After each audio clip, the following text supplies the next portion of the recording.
이 수급이 해결되지 않는 이상 시장은 판단하기 어렵습니다. 수급장이 무서운 게 뭐냐면 무조건 판다라는 거죠. 삼전은 이제 어떻게 보면 지금 소외주가 됐죠. 왜요? 삼전 지금 누가 신경 쓰나요?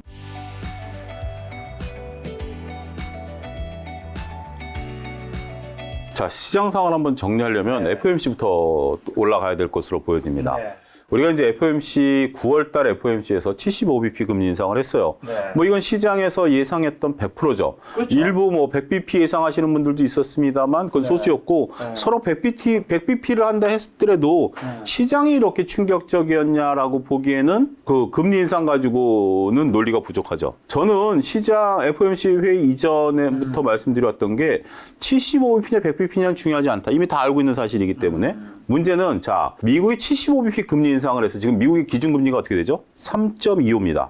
3.2. 상단이 3.25인데 9월 이전만 하더라도 연준이 올 연말 내년 초까지 금리 인상의 목표치를 내세웠던 게 3.5예요. 근데 9월 이전에 미국의 기준금리는 2.5였죠. 네. 그러면 한 100bp 정도 룸이 열려 있었던 상황이에요. 근데 이제 서로 이렇게 되겠느냐, 100bp를 쉽게 올릴 수 있겠느냐라는 게 9월 달 이전의 생각이었죠.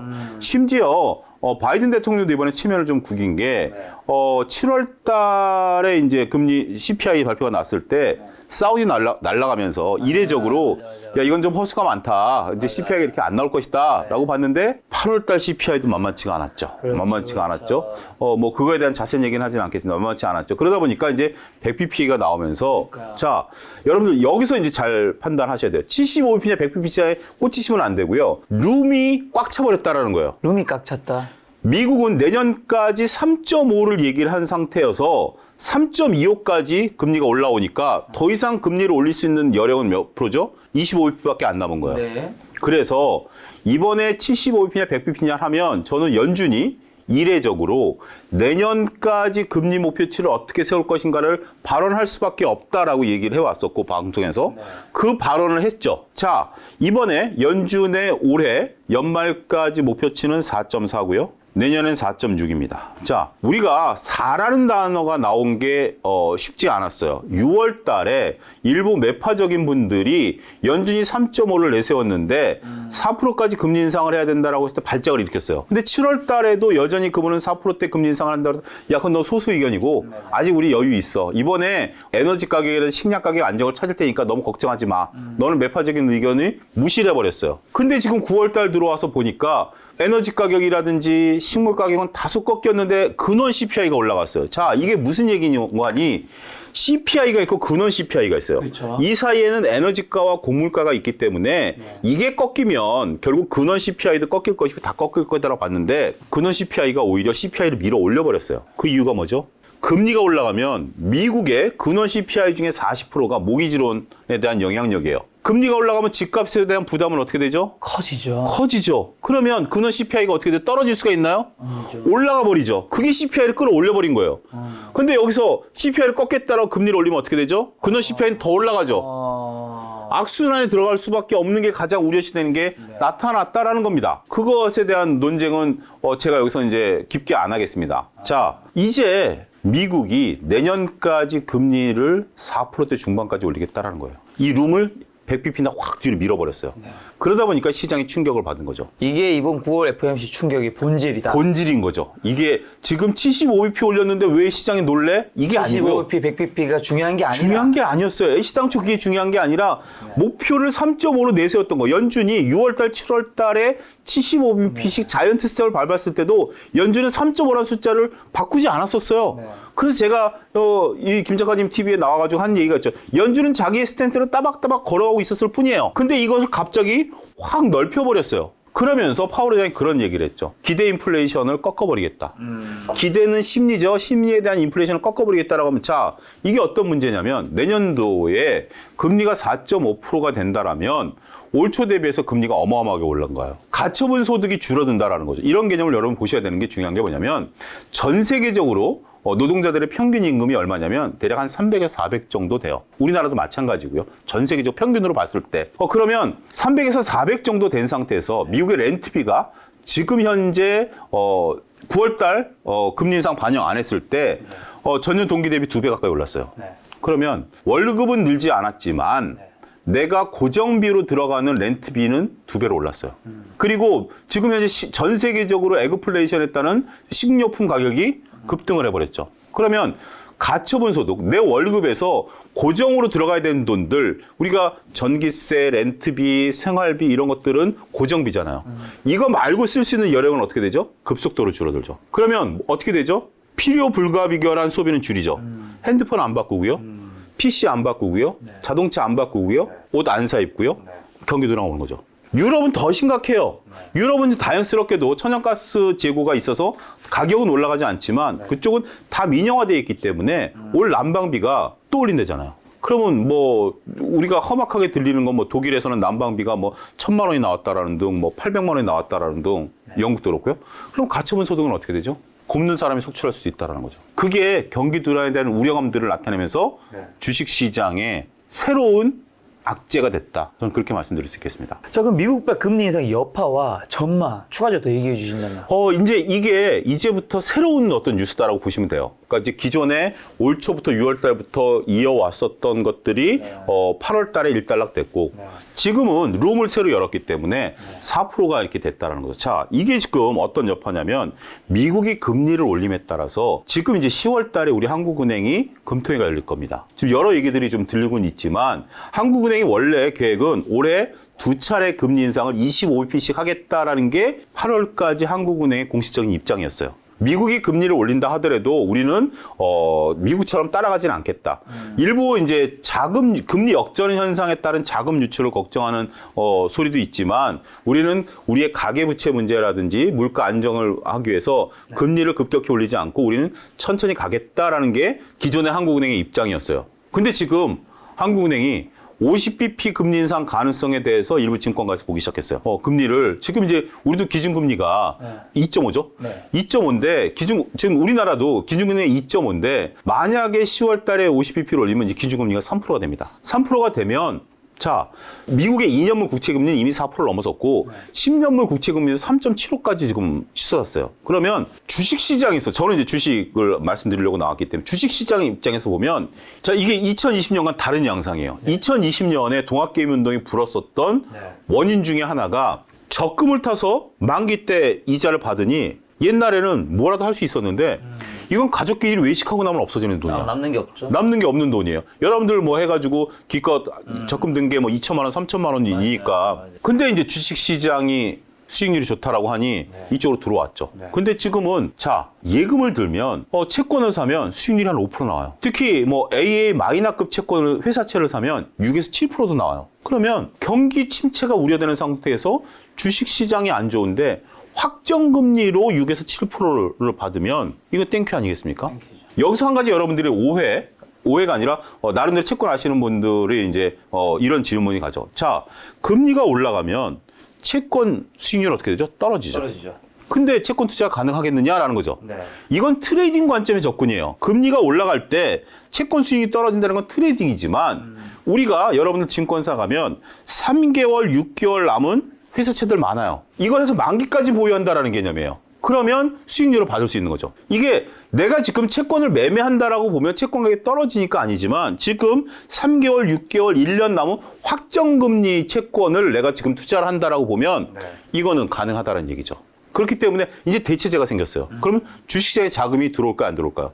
중요한 건 뭐냐면 1억 미만의 개인 투자자들의 자금이 주식시장에 있어서 원동력은 안 돼요. 거액자산가들이 뭉칫돈들이 들어와야 되는데 그들은 모험하는 자산이 아니에요. 지금 여러분들이 생각해요. 단순하게 여러분들이 현금 100억 있어요. 그러면 100억 가지고 신용 풀로 질러갖고 미수 질러서 주식 사시겠어요? 아니에요. 그분들 같은 경우 100억에 1년에 3%만 이자 나오면 얼마죠? 3억이죠. 먹고 살아요. 3%만 나오면 나는 뭐 걱정 없이 내가 놀면서 한 달에 3천만 원씩 쓰면서 살 수 있는 돈이에요. 원금 안 깨지고. 그렇기 때문에 그분들은 어디로 가죠? 채권 시장으로 가죠. 주식시장에서 하나 해주고. 자, 다시 본질로 돌아옵시다. 미국이 금리를 이렇게 올리게 되면 우리도 어쩔 수 없이 올릴 수밖에 없다라고 보고 그러면 지금 우리가 금리를 올릴 상황인가요? 냉정히 보면 아니죠. 가계부채라든지 여러 가지. 근데 올리게 되면 우리 경기는 어떻게 되죠? 더욱더 악화일로를 겪을 수밖에 없다는 거죠. 자, 또 한 가지 이렇게 금리 역전 현상이 일어나면 우리나라 돈이 빠져나가는 거 아니냐라고 봤는데 저는 일본 예를 들어드릴 수가 있어요. 지금 일본은 금리 상단이 0.75예요. 아베노미스가 묶어놓은. 그런데도 불구하고 외국인들이 그러면 일본은 투자 안 하나요? 그거 아니에요. 그래서 자금 유출을 걱정할 단계는 아니다. 그리고 통화 수합도 우리가 할 단계는 아니다. 네. 이 부분은 간단하게 말씀드리도록 하겠습니다. 자, 근데 지금 국내 환율 1,500원 이야기도 들리고 있잖아요. 네. 최근 환율 동향과 대처 방안은 좀 어떻게 보세요? 현재는 1,430원대. 갑자기 주말에 1,500원 얘기가 나왔어요. 그러니까요. 1,400원 얘기가 나왔을 때만 해도 네. 우리가 과연 가능하겠느냐라고 했는데 1,400원 뜨니까 1,450원? 그래 했는데 지금 어느 순간 와버렸어요. 1,300에서 1,400원대를 훅 뚫어버렸어요, 훅 갑자기. 뚫어버렸어요. 진짜 뭐 저항선 없이. 이게 근데 문제는 뭐냐면 이 본질이 우리나라 체력이 약해져서라기보다는 네. 킹달러잖아요. 지금 이제 달러 강세라는 얘기 아니고 킹달러라는 용어를 쓴다고 하더라고요. 예. 킹달러 때문에 우리 환율이 약세인 거예요. 그런 상태에서 지금 오늘 같은 경우 이제 녹화일 기준으로 9월 26일 날 봤을 때 영국의 파운드화가 거래 정지가 됐어요. 영국에 있어서의 뭐 감세 정책이라든지 이런 것들이 지금 이제 설왕설래 되면서 글로벌 투자자들 사이에서 과연 영국 경제가 버틸 수 있느냐 이런 거 하면서 파운드화 폭락이 일어나서 거래 정지되면서 유럽 쪽에 일단은 경기 둔화에 대한 우려감들이 불거지기 시작했고 그러다 보니까 지금 이제 달러가 강세를 보이면서 우리 원화가 약세를 보이는 이 쓰리 쿠션이 계속해서 진행되고 있어요. 지금 가장 큰 요소는 미국이 금리를 올리면서 미국의 달러 가치가 올라가는 게 첫 번째. 두 번째는 지금 달러 인덱스라고 그래서 달러 가치를 결정하는 것 중에 대다수가 유럽의 화폐거든요. 유로화라든지 영국의 파운드화라든지 스위스가라든지 이게 합치면 70% 정도 되니까 유럽 쪽이 흔들리면 유로화 가치가 떨어지고 그러면 상대적으로 달러 가치가 올라가고 그럼 우리 원화 가치가 떨어지는 쓰리 쿠션이 되는 거죠. 당구 용어입니다, 여러분들. 뭐 잘 모르시는 분들 이렇게 탁탁 떨어지는 이런 지금 상황이 연출이 된 거죠. 여기에 이제 또 불을 지르고 있는 것은 지금 뭐 위안화의 약세, 우리나라의 5개월 연속 무역 적자, 이거는 이제 플러스 요소지 중심적인 요소는 아니에요. 중요하다는 게 중심적인 요소는 아니에요. 그런데 지금 킹 달러가 이루어지다 보니까 이런데 문제 속도가 너무 가파르다는 거예요. 네. 속도가 물론 이제 여러 가지 이제 여기에 뭐 호재를 보는 수출 기업 같은 경우는 호재를 보겠습니다만 이렇게 되면 어떻게 되죠? 우리가 무역 적자를 본 이유 중에 하나가 우리 이제 반도체 수출이 중국으로 좀 못 들어간 게 하나의 원인이지만 원자재를 우리 다 수입해 오잖아요. 근데 이렇게 원화가 약세면 극단적인 얘기를 그죠. 석유 동일한 양을 들어와도 우리가 1,200원대에 비해서 지금 대략 한 15% 더 주고 들어오는 거죠. 그게 지금 우리나라 산업에 있어서 아킬레스건이 되고 있다. 더군다나 이게 속도가 가파르면 대응할 시간이 없어요. 그렇잖아요. 우리가 이제 막 어느 정도 내가 뭐 이렇게 차분하게 뭐가 흘러가게 되면 주의도 살피고 대응할 수 있지만 갑자기 뭐가 벌어지면 이게 무슨 일이지? 생각하고 있는데 벌써 환율은 저기 또 가버리고 있어. 뭐 이거 어떻게 해야 되니 또 가버리고 있어. 그래서 이게 가장 중요한 건 일단 멈춰야 돼요. 언제 멈추느냐, 얼마까지 갈 것이냐. 저는 그 논쟁은 지금으로서는 의미 없다라고 봅니다. 어느 누구도 예측할 수 없는 상황이고 일단 현상 자체가 환율이 멈춰주는 게 나올 때까지는 지금은 판단을 하기 어렵다. 라고 지금 말씀드립니다. 환율 오르는 게 또 이제 나쁜 것처럼 보이냐 또 쪽도 있단 말이죠. 환율 수혜주랑 피해주 양쪽 본다면 어떻게 될까요? 일단 전반적으로 지금은 이 수혜, 우리가 이제 수혜라고 봤을 때는, 환율 수혜라고 봤을 때는 이제 두 가지 요소가 맞물려야 정확한 수혜예요. 뭐냐면, 이렇게 원화가 약세이면 수출하는 기업은 좋죠. 그렇죠. 근데 과거에는 이 수출하는 기업이 두 가지 효과를 노렸어요. 우리가 원래 산업 경쟁력이 높았었던 게 뭐냐면 일본하고 산업 경쟁력이 높았는데 원래 우리가 환율이 이렇게 약세일 때는 달러가 강세이고 엔화도 강세였어야 돼요. 네. 근데 지금 엔화도 약세죠. 그렇기 때문에 어떤 그 가격 경쟁력이라고 봤을 때는 특별히 그러니까 이런 거죠. 우리가 이제 닛산 자동차하고 우리 현대차가 났을 때 엔화 강세고 원화가 약세면 우리가 가격을 낮춤으로써 일본 차보다 가격 경쟁력이 생길 수가 있었죠. 근데 지금 그 효과는 없어요. 그 효과는 없는 대신 우리가 미국의 자동차를 팔게 되면 제네시스 기준으로 봤을 때 대략 한 8천만 원 정도인데 미국에서 팔면 1억이라는 돈이 들어오죠. 이게 환율 수혜죠. 그런 부분들은 있어요. 그래서 지금 현대기아차 같은 경우 국내에서 판매보다 해외 판매를 밀어내기 식으로 해가지고 하는 부분들이 있죠. 그렇고 이렇게 되면 IRA법에 따라서 미국의 보조금을 현재로서 못 받잖아요. 네. 못 받지만 가격을 조금 낮춰줄 수 있죠. 네. 그렇게 되면 지금 현재 미국의 GM 차량 또 가격 경쟁력이 있을 수 있고 이런 게 환율 효과인데 지금은 이 환율 효과를 본다라는 것은 매출이 고정이 돼야 되는 거죠. 그러니까 매출에서 이제 판매 개수가 고정이 돼야 되죠. 네. 판매 개수가 고정되면 환율 효과에 따라서 매출은 증가하는데 지금은 이 개수가 떨어지고 있다는 거죠. 그래서 특별히 환율 효과를 본다라는 것도 네. 단기적으로는 지금 2분기까지는 봤어요. 3분기도 보지만 장기적으로 보면 개수가 줄어드니까 이 환율 효과도 상쇄될 것으로 보고 경기도랑 우려감들이 나타나기 시작하게 된다라면 지금은 수혜 찾기가 좀 어렵다. 피해주는 지금 항공사 같은 경우 달러로 결제하는 데는 다 피해주죠. 석유 사오는 것도 피해고 그 항공기 리스료도 피해고 다 피해죠. 그런 것들이니까 지금은 수혜주 피해주냐에 따라서 옥석 가리기는 조금 어렵다. 이 정도 말씀드릴 수 있겠습니다. 자, 그럼 최근 주가 하락의 원인과 전망 한번 좀 짚어주신다면. 지금은 시야를 좀 좁히겠습니다. 네. 시야를 좁히면 이번 주 9월 마지막 주는 안타깝게도 신용 구간이라고 봐야 돼요. 신용 구간. 지난 금요일 날 제가 이제 SNS에 이제 몇몇 지점장들이 계신데 지점장들이 이제 이럴 때는 촉이 오거든요. 그러면 그 업무 직원들에게 야, 우리 반대 매매 다음 주 어떻게 나가니? 라고 이런 것들을 체크하는 거죠. 주가 급락했으니까. 근데 그분들 이구동성을 하는 얘기가 금요일 날 문자 받으신 분들 많았을 거예요. 지난주 금요일에? 지난주 금요일 날 반대매 지금 이제 담보 부족이 됐으니까 돈을 메꿔라. 근데 그 수치가 모 지점은 지점마다 좀 다른데 2020년 3월 달에 우리가 반대매 클라이막스가 나오면서 1,400까지 내려갔잖아요. 네네. 그때보다 수치가 더 많답니다. 숫자가 더 많답니다. 그 지점이긴 하지만. 네. 근데 이게 신빙성이 있는 게 뭐냐면 그때 당시에 신용잔고가 10조 미만이었어요. 네네. 근데 지금 신용잔고 19조예요. 2배 가까이 신용이 늘어 있어요. 그러면 단순 계산했을 때 계좌 수가 어떻게 되죠? 2배는 돼요. 많다라는 게 되는 거죠. 그렇기 때문에 지금 상태가 심각하다라는 거예요. 자, 금요일 날 통보 받으신 분들 원래 오늘까지 돈을 메꿔야 돼요. 안 그러면 내일 반대매가 나갑니다. 화요일 날. 오늘 이제 월요일이니까. 근데 정부에서 하루 더 유예를 줬어요. 그래서 수요일부터 반대매매가 본격적으로 나갑니다. 아직 반대매매 물량 오늘 코스닥이 5% 빠졌지만 스스로 신용을 줄이신 분을 제외하고 반대매매가 나간 건 아직은 없어요. 수요일부터 나갑니다. 오늘 주가 또 빠졌죠. 오늘 이제 문자 쫙 받으실 겁니다. 내일 또 빠지면 내일 문자 쫙. 수요일부터 이제 반대매매 시작이에요. 이거는 수급장이에요. 지금 이게 밸류가 싸졌네, 가격이 싸졌네가 아니라 수급장이에요. 이 수급 해결되지 않는 이상 시장은 반등하기 어렵습니다. 수급장이 무서운 게 뭐냐면 무조건 판다라는 거죠. 기계가 무조건 팔기 시작할 때는 하루 더 봐주십시오. 봐주려 봐줄 수가 없어요. 이건 기계가 감사실에서 돌아가 버리니까 전산이. 그렇기 때문에 이게 이제 무서워지는 거죠. 그래서 저는 오늘 이제 오후에 코스닥이 이제 급격히 밀렸는데 이게 하나의 특성이에요. 이 수급장의 특성. 오전에는 뭔가 좀 기다려 보려고 해요. 근데 오후에서는 반드시 팔아야 되는데 반대면 안 맞으려면 오늘 팔아야죠, 스스로.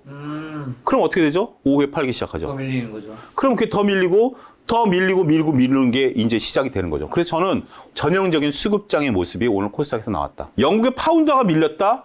그건 심리죠. 야, 영국도 불안한데 이건 더 문제 아니야? 그럼 빨리 내가 팔아야지. 엔터키를 누르기 시작한 거죠. 그게 저는 국내장에 있어서 오늘 중국이나 일본보다 더 빠지는 원인이 아니겠나 싶습니다. 그럼 지금 소장님 말씀은 지금 같은 장에서 어쨌든 전저점 깨서 훨씬 더 싸졌다고 볼 수도 있지만 지금 싸다고 덜썩 사는 거는 정말 위험하다. 이게 지금 저는 기분이 굉장히 안 좋은 게 뭐냐면 왜요? 물리셨어요? 아니 물린 게 아니라 삼성전자와 SK하이닉스가 저점을 깨고 내려갔어요. 근데 삼성전자 같은 경우 오늘 그렇게 많이 안 밀렸어요. 3년은 또 많이 안 밀렸나요? 많이 안 밀렸어요. 삼성전자는 오늘 지수 정도밖에 안 밀렸어요. 뭐가 많이 밀렸는지 아세요? 시가총액 2위인 LG에너지솔루션, 현대미포조선. 그동안 시장을 떠받쳤었던 태조 이방원들이 오늘 금요일부터 밀리기 시작했어요. 그 전부터 조금씩 조심해야 된다라는 말씀을 드리긴 했습니다만 금요일 날 확 밀렸고 오늘 밀렸어요. 근데 이게 무서운 게 뭐냐면 자 여러분 이렇게 생각해 보시죠. 2020년 3월 달에는 다 밀려서 저점에서 또 밀어내리면서 반대매가 나갔어요.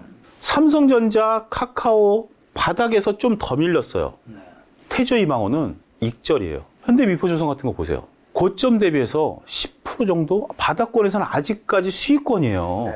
지수는 바닥인데 일부 많은 개인 투자들이 들어가 있는 종목들이 손실 구간이 아니에요. 그러면 자, 시장이 불안하면 어떻게 되죠? 이익 난 것부터 정리하고 보는 거죠. 그러면 여기에 지수 영향이 있는 상태에서 이게 지수를 또 끌어내리는 거죠. 죽겠다가 아니라 나는 계좌 포트폴리오상에 삼성전자가 밀리는데 그 신용이 부족해. 그러면 어떻게 되죠? 이쪽 걸 팔아버리는 거죠. 그렇죠, 그렇죠. 이게 무서운 거예요. 다 죽겠다가 아니라 한쪽에서는 익절이라든지 짧은 손절을 하고 있는데 이게 지수를 끌어내린다는 거죠. 저는 그게 지금 굉장히 시장에 있어서 저점을 논하기가 어렵다라는 거죠. 삼성전자 55,000원 이하면 다 왔다라는 느낌이 들 거예요. 근데 지난주부터 보였던 특징이에요. 삼성전자 움직임에 따라 지수가 움직이는 게 아니라 LG, 엘솔에 따라 지수가 움직이기 시작했죠. 삼성전자가 올라도 지수는 빠지고 LG전소 빠지면 삼성전자 빠져도 LG전소 올라가면 지수가 올라가고 이게 지난주부터 보였던 특징인데 이게 지금부터 시작이라는 거죠. 삼전의 영향력이 좀 강하지 않다는 거잖아. 삼전은 이제 어떻게 보면 지금 소외주가 됐죠. 왜요? 삼전 지금 누가 신경 쓰나요? 삼전 많은 분들이 갖고 계시지만 시장의 삼전보다는 지금 오늘 같은 경우 2차전지 소재주들 그동안 시장을 이끌었었던 성일아이텍, 에코프로 이런 것들이 빠지면서 지수를 밀어버렸거든요. 삼전은 가만히 있는데 이게 무서운 거죠. 지금 삼전 같은 경우는 어떻게 보면 단기 소외주예요. 카카오, 네이버, 삼전 여러분들이 관심이 있지만 그거 시장에서 굳이 억지로 끄집어내서 얘기하지 않는 한 누가 얘기하나요? 오늘 현대미포조선 7% 빠졌어요. 근데 차트 보면 고점이에요. 그동안 태조 이방원이었잖아요. 물론 대우조선해양 같은 경우는 오늘 이제 매각 이슈가 있었기 때문에 그건 논외로 치자고요. 논외로 치고 나머지들이 주식 보면 오늘 그런 것들 빠지기 시작했어요. 하나솔루션 이런 거 다 빠지기 시작했어요. 그러면 심각하다라는 거죠. 자, 그럼 삼전을 대체하는 종목 업종이 이제 2차 전지 였었죠. 였었다라는. 그게 이제 지금 끌어내기 시작한 거죠. 그 맞아 이제. 오늘 특히 이제 삼전과 SK하이닉스가 증권사에서 리포트들이 한 5개 정도 나왔어요. 5개 정도 나왔는데 제가 삼전 리포트는 안 봤는데 SK하이닉스 리포트 보고 깜짝 놀랐어요. 왜요? 뭐 증권사에서 나온 리포트를 보면 SK하이닉스 2024년 이익 전망치가 2019년 수준으로 떨어집니다. 그러면 주가가 2019년, 2020년 정도로 가야죠. 지금보다 하락 여력이 더 있다는 겁니다. 제가 이게 하락한다 아니다라고 말씀드리기는 어려워요. 그리고 그때 당시의 수준이 적정하냐 아니냐라는 거에 대한 논쟁이 있을 수밖에 없기 때문에 그렇지만 일단 그 증권사의 재무제표를 봐서 EPS 수준을 보면 우리가 단순하게 지금 그분 얘기는 애널리스트 얘기는 PBR이 0.9배다 얘기하는데 PBR과는 상관없이 EPS가 지금 그 정도 수준이라면 주당 순이익을 놓고 본다라면 그러니까 우리가 한번 고민해 봐야 될 문제가 아니겠는가 싶습니다.